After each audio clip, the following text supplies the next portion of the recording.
This year, 2019, Bain's Cape Mountain Whisky has actually been on the shelves now for 10 years.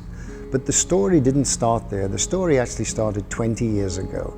And that's when I had this idea of creating a whiskey which brought to us the best of two worlds.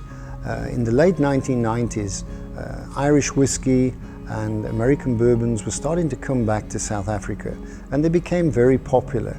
And I kind of looked at those two whiskies and I thought, okay, what makes them so popular? On the one hand, you've got the Irish whiskey, which is soft and smooth, easy to drink. On the other hand, you have the bourbon whiskies, which are spicy, sweet, but a little bit more complex.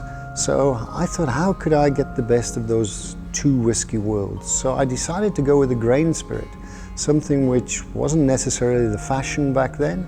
And we distilled the grain spirit, light in style, and then through our cooperage manager and myself, we got casks from the States, from a particular distillery, only been used once for bourbon, and we brought those casks to South Africa and we put our spirit into those casks and left it for the minimum maturation period, which is 3 years.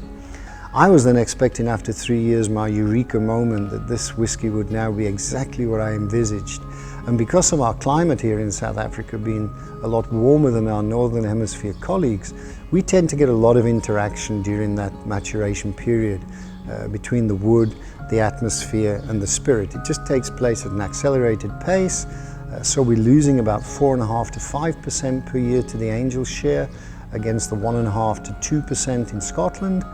And so after that 3-year period, I really thought I would have this whiskey which would answer all of my vision. And when I released it, unfortunately, it was nice, but it wasn't that eureka moment.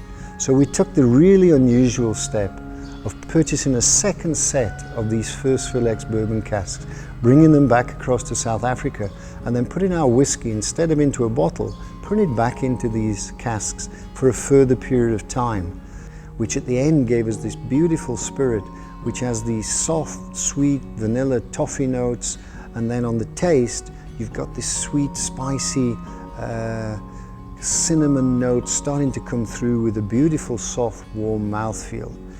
And the big difference between grain for the blends and what we wanted to achieve with Bains is that we wanted Bains to have this unique character, a character not generally in grains which go into blends.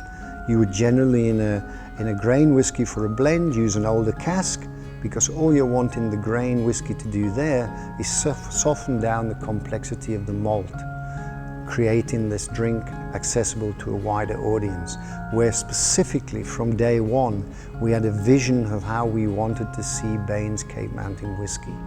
And that's what we tried to achieve, this mix between a soft, smooth, easy to drink whiskey and also one which has these sweet, spicy aromas.